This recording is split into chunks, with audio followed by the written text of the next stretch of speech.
Hey guys, thanks for joining me for another Dissidia Final Fantasy Opera Omnia video. Today we are going to do a should you pull for the Lilisette banner. So Lilisette should be dropping very shortly after you see this video.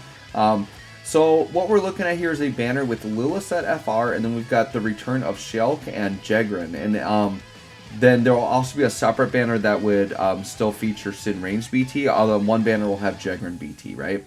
So what I'm going to do in this video is I'm just going to give you a quick assessment of each character and tell you if I think this banner is worth summoning on or not. So we'll say this, Jegran is known as probably one of the least impressive characters in the game's history. All he's getting are force enhancements here, so like there's really nothing crazy here to go for. So Jegran, in my opinion, just is outclassed in every way by other characters. He doesn't really do anything special for you.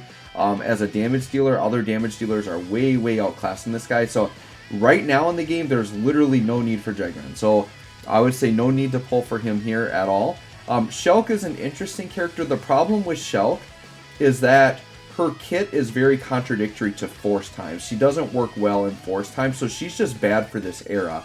And the reason why I say that, Shelke's kit is built around taking a lot of turns in a row, like spamming a ton of turns in a row. It's a very cool, unique kit because she does something where she basically does like a full reset and like resets all of her abilities. She gets all of her skill uses back and she can continue to keep spamming them.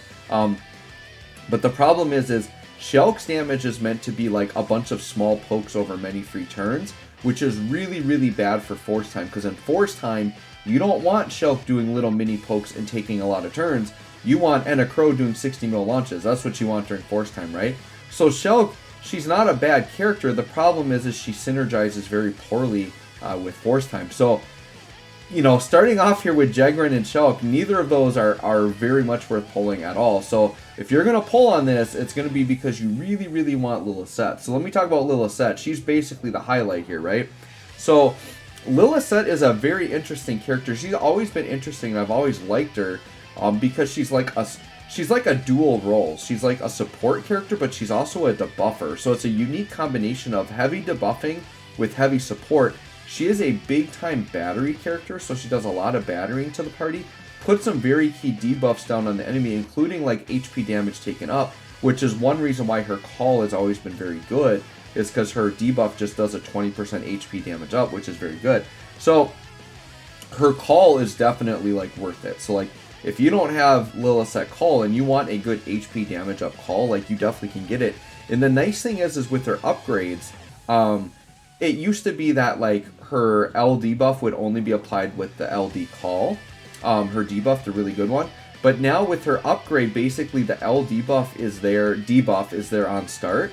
So when she just comes in on the 15 call, I believe it will apply that really good debuff. So you get the debuff on her 15 and her LD call now, which is really good. So for a call, she's good. Now in terms of her FR, I think she's a good in the party character as well. So a couple of things that Lilisette offers is she offers really good battery. She offers some very good debuffs. She can actually apply 5 debuffs herself, which she's nice because she puts down a lot of debuffs, which she's going to want it for her FR, but they're not cloggy because her really good debuff is framed, but her other ones are generic and you can easily overwrite those with other characters if you want to. So I like that she puts down a lot of debuffs, but she's not cloggy in that way, which is very good. And she also can force charge. She does have one skill that is a free instant turn that will force charge, and it's a good battery ability, right? So Lilisette offers a lot as a debuffer, a force charger, and a battery support character, right? So I think there's a lot of good things there going for her. Now the big thing to look at here is, well, how good is her FR and what's her FR effect look like? So the way I look at her FR, it's very similar to like an Aroha, where it's a very easy to fulfill HP percentage up condition, right? So it's a very easy to fulfill condition where literally any character in the game can participate and you're getting it. So what I like about Lilisette is it's a very flexible FR that you can use in any team comp, and you don't have to rely on like doing some crazy Luna Freya setup to give Lilisette a bunch of turns to make sure you get the max damage. It's literally, you can pop her force time, all your characters just fight like normal, and your gauge is going up really good each time.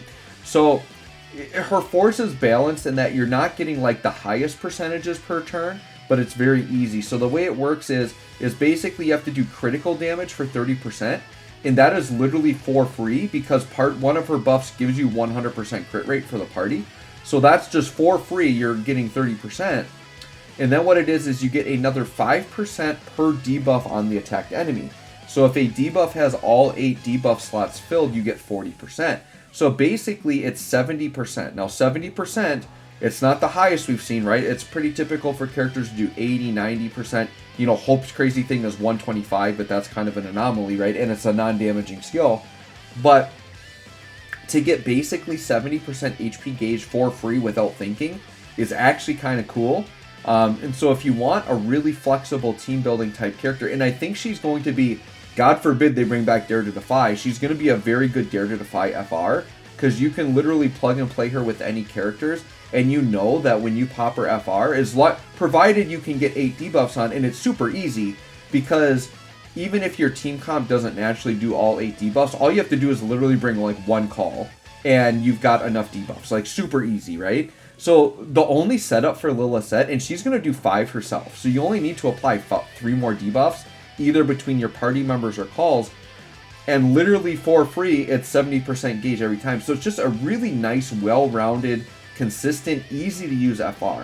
So what I would say is this: if you're someone that's looking for that type of FR, that's very easy to use, doesn't take a lot of setup, very flexible on team building, I do think Lilisette is worth pulling for, and I do think she'd be very useful.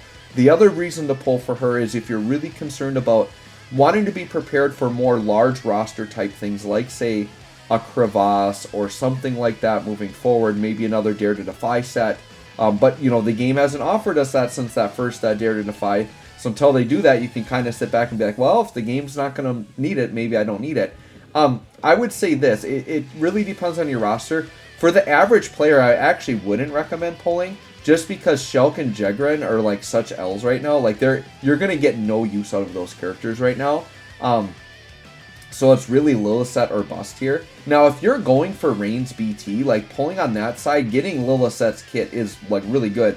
And once again, I always highly value support units. And once again, that unique combo of support, debuffing, and force charging, it's great. So really, guys, it depends on your needs. But I would say, if I'm assuming you're an average player, you have some pre-built teams, you've got some things in stone, you really don't need a Lilisette. Like, if you've got established teams, you've got good supports, you're using already good, DPS characters, you really don't need a Lilisette. However, like I said, if you're a future planner, you want a character with a flexible FR to use in lockout content, or if you're lacking a force charger, maybe you're newer to the game, you didn't really understand that, she is a great first pickup for like your first force charger, because she's going to do a lot of good battery and once again that debuffing. So I do like her. She's a great character. So anyways, guys, there you go. Not really the straightest answer, but my straightest answer is probably no. Once again, unless you fit in that situation where you need the type of character she's providing, the type of things she's providing, or you want to be prepped for lockout content. If you want to know, for me personally, I am going to pull for it. My resources are a little bit better right now, and I am a fan of Lilisette, so I definitely can throw down tickets and just gun for that FR. The other reason I would say that you would lean towards pulling is if you don't have the LD and you want the LD called, then it's like way more better to pull on this banner. So anyways, guys, let me know what you think of Lilisette, if you're going to pull or not. Thanks for watching. We'll catch y'all on the next one.